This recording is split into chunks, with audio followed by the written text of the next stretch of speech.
Durante muchos años, Roberto Wilson, de 53 años, trabajó en la farmacéutica Thornton Ross en Huddersfield, aquí en el Reino Unido.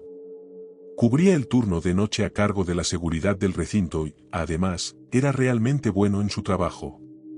Durante su tiempo en Thornton Ross, no había habido ni un solo allanamiento o acto de vandalismo, y estaba encaminado a un ascenso como jefe de seguridad. Roberto había sufrido algunos reveses serios en su vida, y se vio obligado a cambiar de carrera varias veces, pero por primera vez en mucho tiempo, todo le iba bien, y parecía que su suerte finalmente comenzaba a cambiar. Sin embargo, un encuentro desafortunado con dos adolescentes a principios del año pasado fue suficiente para derrumbar todo su mundo.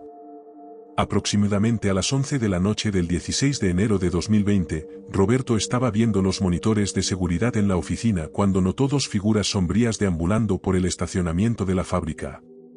Roberto reunió a un colega llamado Juan Badejo, junto con otro guardia de seguridad, y el trío fue a investigar. Allí descubrieron que las dos figuras sombrías no eran más que muchachos jóvenes, de hecho, Lucas Gakroger de 16 años y Kieran Earnshaw de 19, y que los dos parecían estar bastante borrachos. Cuando les preguntaron por qué estaban rondando por el estacionamiento tan tarde en la noche, los chicos se mostraron arrepentidos al principio, explicando que simplemente habían intentado tomar un atajo a través de la fábrica, pero que a uno de ellos se le había caído el celular en el proceso. Siendo el alma compasiva que era, Roberto accedió a ayudar a los muchachos a encontrar el teléfono perdido. También sabía que cuanto más rápido les ayudara a encontrar el teléfono, más rápido se irían y dejarían de molestarlo.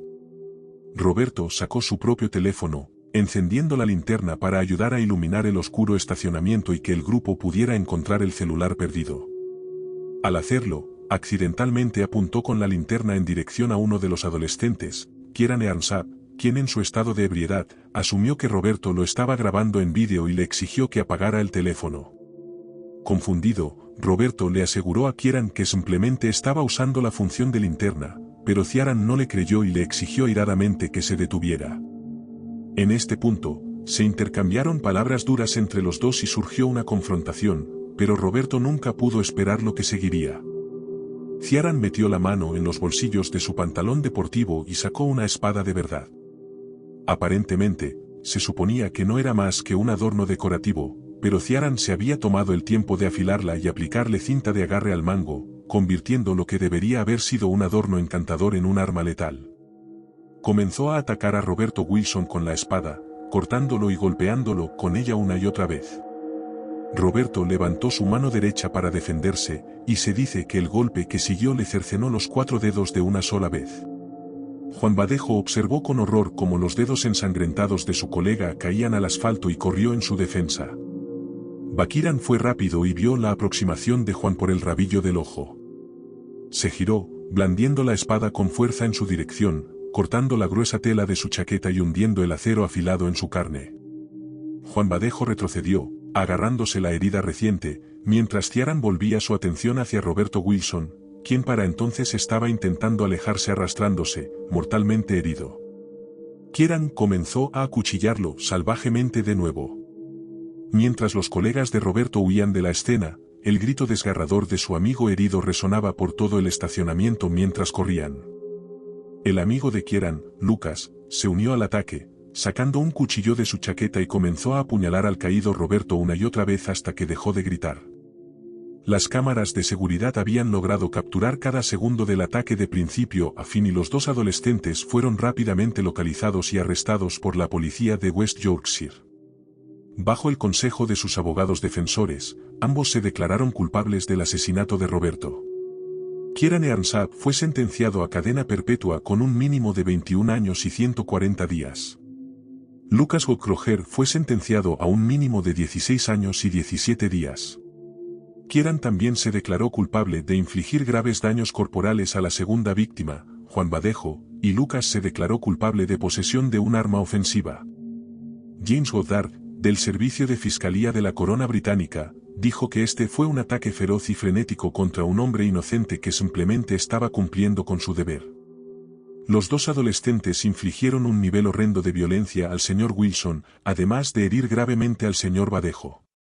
Los dos acusados ahora enfrentan importantes penas de cárcel. nuestros pensamientos permanecen con la familia y amigos del señor Wilson como lo han estado en todo momento. Cuando fue interrogado por la policía investigadora, Kieran Earnshaw aparentemente no pudo dar ninguna razón legítima de por qué llevaba una espada. Afirmó que era para defensa propia, pero cuando se le presionó sobre de quién buscaba defenderse, no tuvo respuesta, excepto encogerse de hombros. La única conclusión que podemos sacar es que Kieran llevaba esa espada porque deseaba usarla contra otro ser humano, y no era particularmente exigente con quien podría ser. Existe la posibilidad de que Kieran supiera que Roberto Wilson no lo estaba grabando esa noche, y que simplemente optó por fingir indignación para tener una excusa para sacar esa espada y acabar con la vida de un hombre. Kieran había estado bebiendo ese día durante horas y horas, y aparentemente llevaba esa espada consigo todo el tiempo, pero optó por usarla de noche, posiblemente porque era la única vez que estaba lo suficientemente borracho para hacerlo.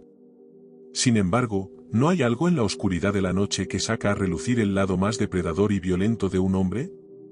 Así que, la cuestión sigue siendo, si Roberto Wilson hubiera estado trabajando en el turno de día, si hubiera estado seguro dentro de su propia casa cuando se hubiera puesto el sol, aún podría estar vivo hoy.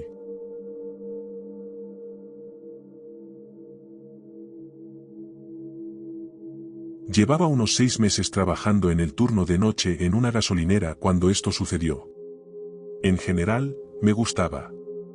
No era una estación concurrida. Solo una pequeña parada saliendo de la carretera en Montana. De esas donde solo paran camioneros, gente local, de vez en cuando, algún turista perdido. La mayoría de las noches eran tranquilas, a veces demasiado tranquilas. La gasolinera era la única en kilómetros, rodeada solo de campos y tramos de carretera vacía. Ni casas, ni negocios, solo la carretera y la oscuridad. No me molestaba mucho, hasta una noche de octubre de 2019, cuando me di cuenta de que trabajar solo en medio de la nada te convierte en un blanco fácil. Todo empezó alrededor de la 1:30 de la madrugada. Estaba detrás del mostrador, viendo un programa policíaco de bajo presupuesto en la pequeña televisión cerca de la caja registradora, contando los minutos para que terminara mi turno, cuando escuché el rugido bajo de un motor entrando al estacionamiento. Miré el monitor que mostraba la transmisión de la cámara de seguridad. Una camioneta pick-up se había detenido en el surtidor número 4, pero algo no estaba bien. Los faros estaban apagados y nadie se bajó. Esperé.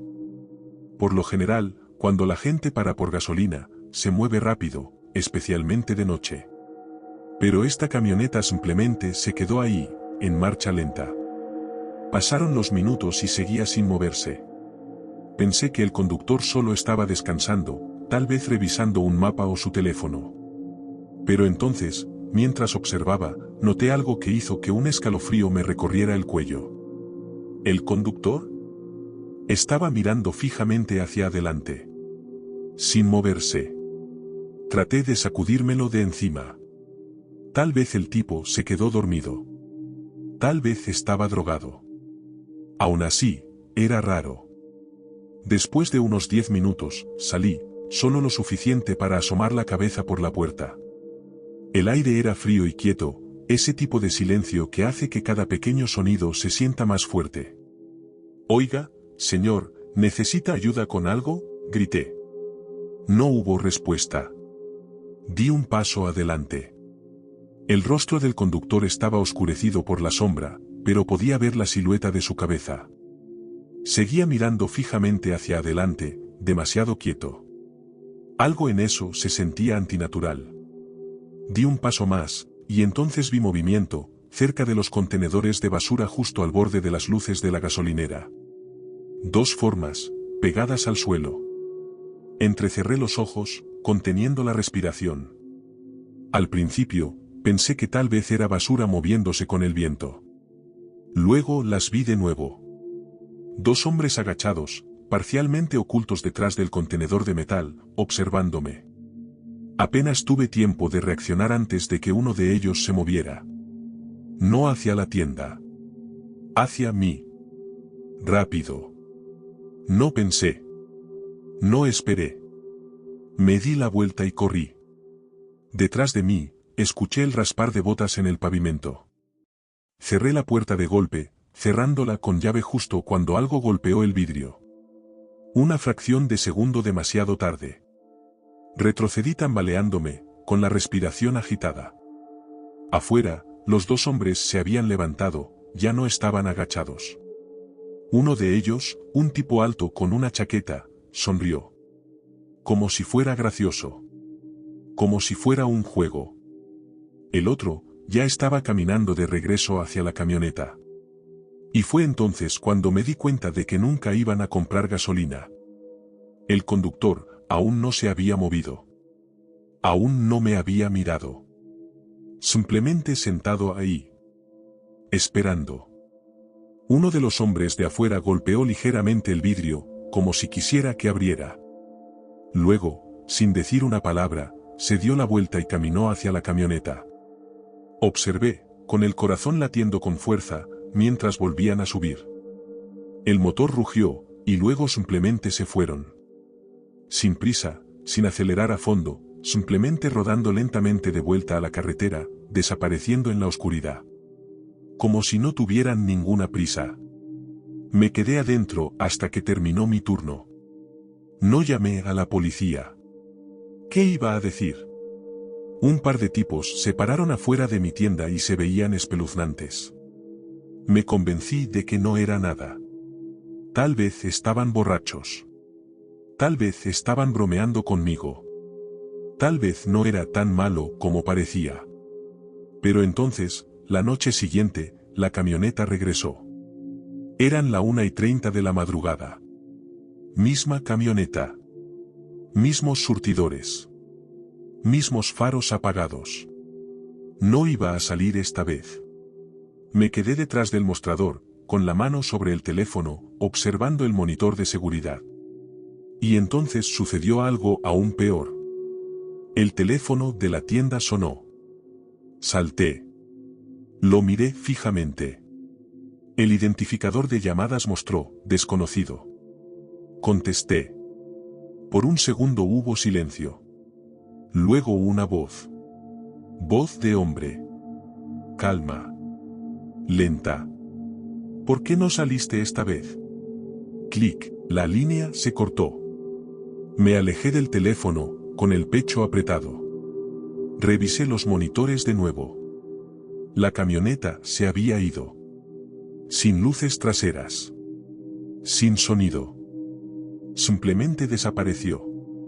Ese fue mi último turno. Llamé a mi jefe a la mañana siguiente y le dije que había terminado. No le di una razón. Nunca descubrí quiénes eran. Nunca volví a ver la camioneta. Pero sé una cosa segura. Esa primera noche, no se suponía que los viera. Se suponía que saliera, que me alejara más de la puerta, lo suficiente para que pudieran agarrarme. Y una vez que lo hiciera, esa camioneta no se quedaría estacionada. Se iría conmigo adentro. Si estas historias te hicieron reconsiderar trabajar en el turno de noche, dale me gusta y comparte este vídeo con alguien que necesite un recordatorio para estar alerta. ¿Alguna vez has tenido un encuentro aterrador a altas horas de la noche? Déjalo en los comentarios o envíame un correo electrónico. Quiero escuchar cada detalle escalofriante. No olvides suscribirte y activar las notificaciones para que nunca te pierdas otra pesadilla de la vida real. Algunos peligros se esconden en la oscuridad. Otros están justo frente a ti, fingiendo ser inofensivos. Cuídate ahí afuera y recuerda, no todo uniforme significa protección.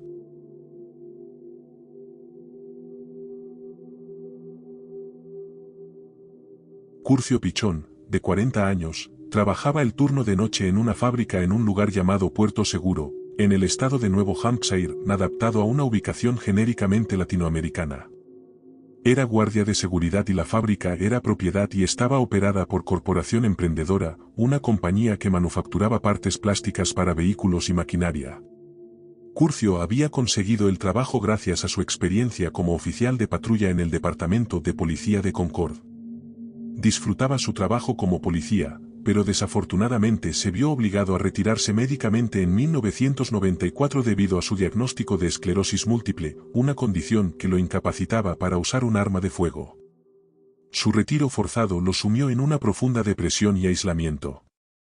Ser policía era todo lo que siempre había querido ser, y creía que podría haber permanecido en la fuerza al menos otros 15 o 20 años. Pero la M se lo había robado, y como resultado, Curcio desarrolló un problema con el alcohol, automedicándose cada vez que lo atormentaban sentimientos de duda y inutilidad. A pesar del dolor frecuente e intenso que le causaba su condición, pudo conseguir el trabajo en la fábrica de plásticos gracias a su experiencia previa y al hecho de que solo requería movilidad limitada y no era necesario el uso de un arma de fuego. El 4 de julio de 2000, Curcio llegó a su turno de noche alrededor de las 9:30 de la noche. Como era el día de la independencia y gran parte de la fuerza laboral había conseguido tiempo libre con sus familias, un pequeño equipo de solo 12 empleados proporcionaba seguridad nocturna a la fábrica en ese turno. Alrededor de la medianoche, el jefe de seguridad del sitio pasó por la caseta de vigilancia que Curcio estaba custodiando para un reporte de situación. Curcio le dijo que todo estaba bien y que no había habido incidentes que mencionar. Esperaba que el 4 de julio fuera un turno tranquilo y hasta entonces había tenido razón. Sin embargo, menos de 2 horas después, Curcio estaba llamando al departamento de bomberos para informar que su coche se había incendiado de alguna manera y estaba tan cerca de la caseta de vigilancia que corría peligro de incendiarse también. El departamento de bomberos respondió rápidamente y extinguió el incendio, y cuando se le preguntó al respecto, Curcio afirmó que no tenía idea de cómo había comenzado. Cuando más tarde se le preguntó sobre el incidente, el jefe de bomberos en la escena le dijo a la policía que Curcio parecía inusualmente tranquilo ante todo el asunto, para un hombre que decía haber perdido una gran cantidad de pertenencias personales cuando su coche se quemó, parecía curiosamente indiferente. El jefe de seguridad del sitio le dijo a Curcio que podía irse a casa si quería, pero Curcio se negó, diciendo que prefería quedarse en su puesto durante la duración de su turno. Un supervisor volvió a revisarlo alrededor de las 3:30 de la madrugada, y de nuevo, todo parecía estar bien. Pero unos 20 minutos después, un compañero de Curcio se dio cuenta de que estaba ausente de la caseta de vigilancia en la que se suponía que debía estar. Curcio había desaparecido, pero la mayoría de sus pertenencias restantes seguían allí, incluyendo cigarrillos, un almuerzo empacado, sus gafas y una solución para lentes de contacto. Se colocó a un guardia en su lugar mientras el jefe de seguridad intentaba localizarlo, pero más de 2 horas después, cuando el relevo de Curcio llegó para sustituirlo, todavía no había reaparecido y no había señales de él en ningún lugar de la fábrica. El jefe de seguridad revisó la última entrada escrita por Curcio en el libro de registro de seguridad, que fue registrada alrededor de las 2 de la madrugada. Un grupo de trabajadores, que estaban tomando un descanso alrededor de las 3 de la madrugada, mencionaron que lo habían visto en patrulla. Sin embargo, aproximadamente a la hora en que debió desaparecer, un capataz dijo que había visto 2 vehículos salir a toda velocidad del camino de entrada de la fábrica, pero no los vio con suficiente claridad como para proporcionar una descripción. Pasaron días y Curcio no regresó al trabajo ni a casa con su familia, y finalmente fue reportado formalmente como persona desaparecida. Cuando la policía habló con la familia de Curcio, se les dijo que en las semanas previas a su desaparición, había expresado una gran preocupación por su propia seguridad. Esto se debía a que recientemente había hablado sobre haber presenciado lo que creía que era una actividad ilegal que estaba teniendo lugar en los terrenos de la fábrica de plásticos. Curcio también se había quejado a su familia de un colega que amenazó con matarlo por una multa de estacionamiento que le había puesto, aunque se decía que este miembro del equipo tenía una coartada sólida la noche en que Curcio desapareció. La misma noche en que Curcio desapareció, un par de máquinas expendedoras cerca de la cafetería habían sido vandalizadas y una puerta con candado de la oficina sindical había sido pateada. Sin embargo, los investigadores no pudieron determinar si esto tenía algo que ver con su desaparición, ya fuera una distracción o una demostración de fuerza por parte de algún tipo de organización criminal. La policía luego habló con el padre de Curcio, quien les dijo que el 3 de julio, Curcio le había dicho en confianza que le había comprado una pistola calibre 9 milímetros por $200 en efectivo. Al principio, el padre temía que Curcio fuera a usar el arma para suicidarse, dada la depresión que sentía por su retiro médico, pero esto fue descartado ya que la pistola fue encontrada más tarde sin usar en el apartamento de Curcio. La policía también consideró la idea de que el incendio de su coche fue un punto de quiebre para Curcio y que poco después de que ocurriera, se había alejado de su puesto para posiblemente suicidarse.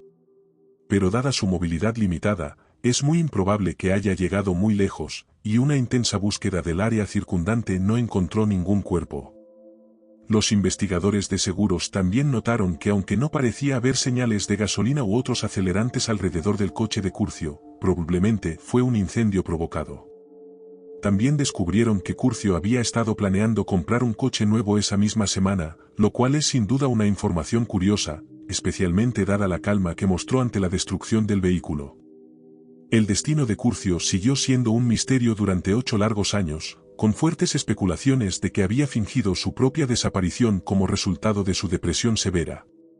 Pero en octubre de 2008, un hombre llamado Roberto Abril fue arrestado por asalto y amenazas violentas después de un incidente con el hermano adolescente de un hombre que le debía dinero.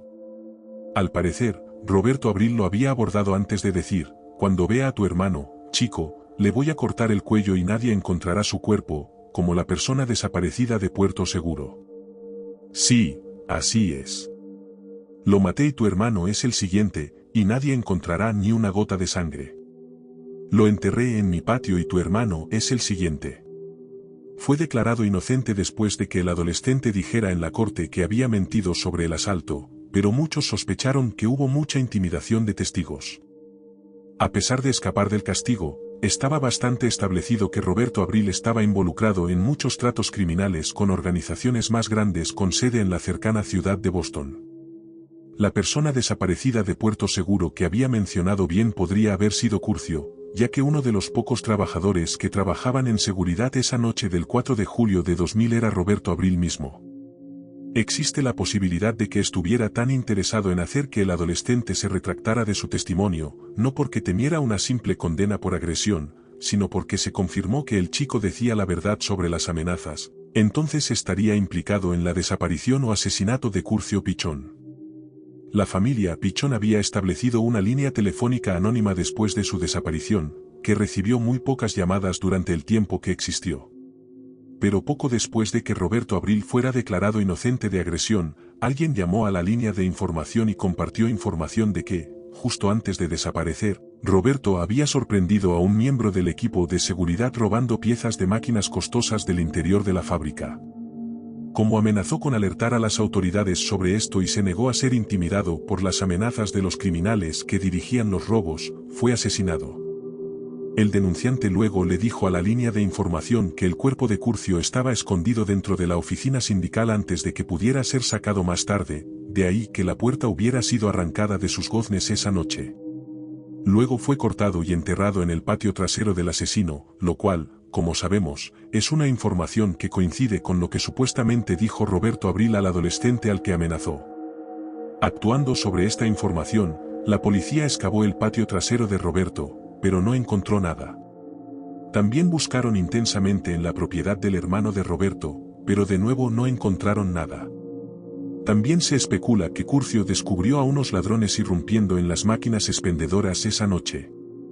Se produjo una violenta confrontación, y Curcio terminó siendo asesinado por los involucrados en el robo. El teniente Miguel Galarza del Departamento de Policía de Puerto Seguro ha hablado públicamente de su creencia de que el coche de Curcio fue incendiado como distracción por un par de trabajadores de la fábrica mientras intentaban usar montacargas para entrar en las 2 máquinas expendedoras dañadas y una máquina de cambio. En algún momento, Curcio los sorprendió en el acto y fue asesinado por ello. Pero como muchas otras teorías que rodean este caso en particular, simplemente no pudo ser corroborada.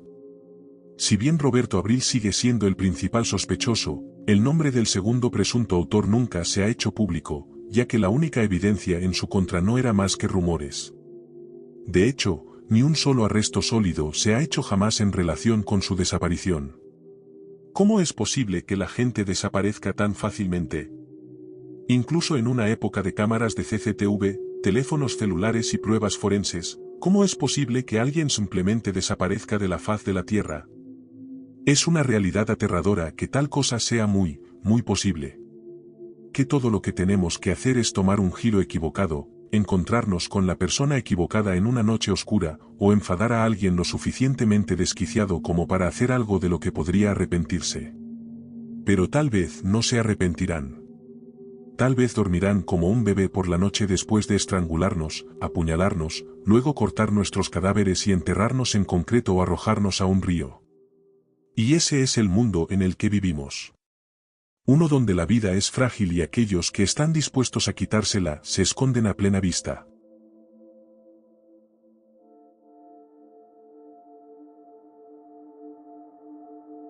Si estas historias te mantuvieron en suspenso, dale me gusta y suscríbete para más encuentros inquietantes.